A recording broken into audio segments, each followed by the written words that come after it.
Compositeur réputé, comparé par certains à Mozart, musicien, acteur de la Révolution française et escrimeur redoutable, le Chevalier de Saint-Georges a tout d'une légende.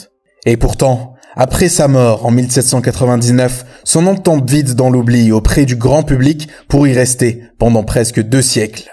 Pourquoi ce grand compositeur fut facilement oublié? Nous allons essayer de répondre à cette question. Mais avant, n'oubliez pas de vous abonner à la chaîne et activer la cloche de notification afin d'être informé de la sortie d'une nouvelle vidéo. Joseph Bologne serait né en Guadeloupe en 1745. C'est un esclave affranchi, métis. Il est le fils du colon Georges Bologne, un colon proche de la noblesse française. Son père le reconnaît officiellement et l'installe dans une France où la distinction de race fait partie d'un système inégalitaire et où la noblesse domine. Joseph, grâce à son père, se retrouve plus ou moins du bon côté de cette distinction. Mais le fait pour Joseph de faire partie de la noblesse ne l'épargnera pas des discriminations raciales. Escrimeur hors pair et premier colonel noir. Placé sous la tutelle du maître d'armes et écrivain Nicolas Benjamin Texier de la Béotière, Joseph Bologne est initié à l'escrime et aux armes. Son apprentissage et sa maîtrise absolue de l'épée et des armes permettent à Saint-Georges de se distinguer socialement. Ses exploits physiques le mettent naturellement sur une voie militaire et il est admis en 1761 dans les gendarmes de la garde du roi. Lorsque la Révolution française éclate, il rejoint la garde nationale à Lille. En 1791, il fut nommé colonel de la nouvelle Légion franche de cavalerie des Américains, une légion composée de Noirs. Comme quoi les Noirs combattaient déjà pour la France bien avant la Première et la Deuxième Guerre mondiale. Bologne servira donc sur les lignes de front et repoussera avec succès les attaques autrichiennes. Il jouera également un rôle clé en déjouant les trahisons et les complots du Mourier. Même s'il est un héros de guerre, ses liens étroits avec l'aristocratie font de lui un objet de suspicion. Il sera emprisonné en 1793 sur de fausses accusations d'abus de fonds publics pendant près d'1 an. Après sa libération, il se serait rendu dans les Caraïbes pendant plusieurs années. En 1797, de retour à Paris, il devient directeur d'un nouvel orchestre qui se produit dans l'ancienne résidence du duc d'Orléans. Un grand musicien. La musique fait également partie de l'éducation aristocratique de Joseph Bologne.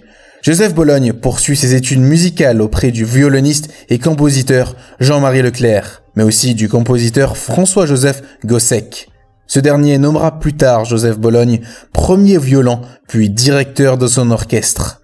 Par son statut et par sa musique, Saint-Georges parvient à se rapprocher de la reine Marie-Antoinette pour devenir le précepteur de musique de cette dernière.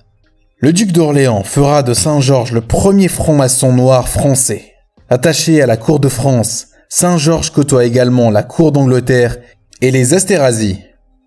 Un homme de couleur à la cour de France au XVIIIe siècle et qui plus est proche de la reine, paraît aujourd'hui incroyable.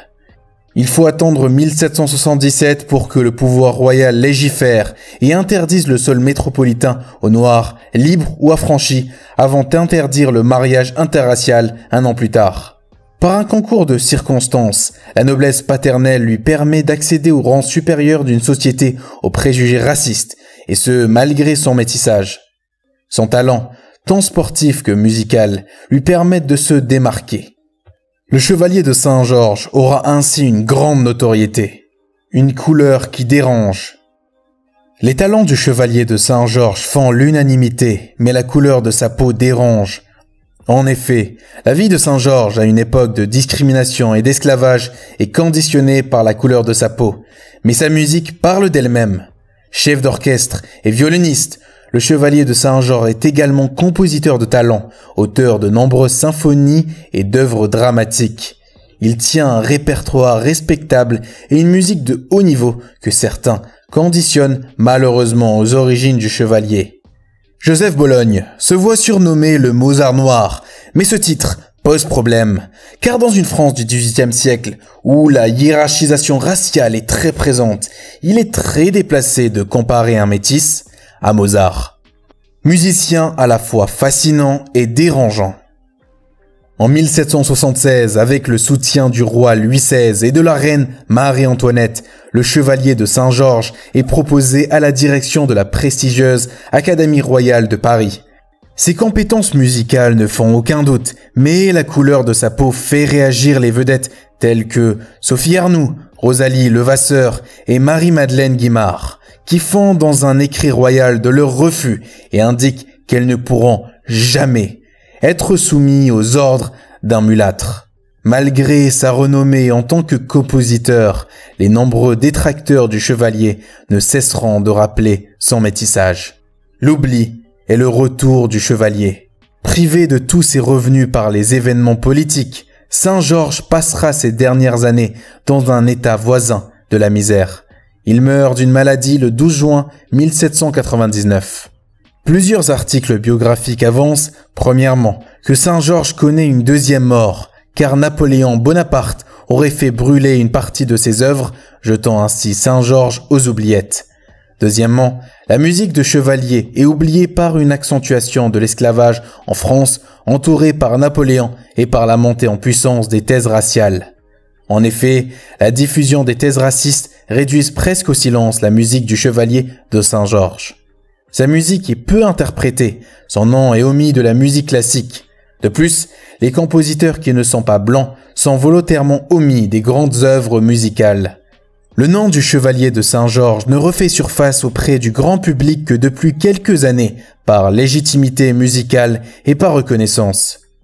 Saint-Georges était considéré comme le meilleur orchestre de Paris et l'un des meilleurs de toute l'Europe. Il était également impliqué dans le mouvement anti-esclavagiste, une activité qui irritait les marchands d'esclaves. Nous arrivons à la fin de cette vidéo. Portez-vous bien, passez de bonnes vacances, on se retrouve en septembre pour de nouvelles vidéos sur l'Afrique et sa diaspora.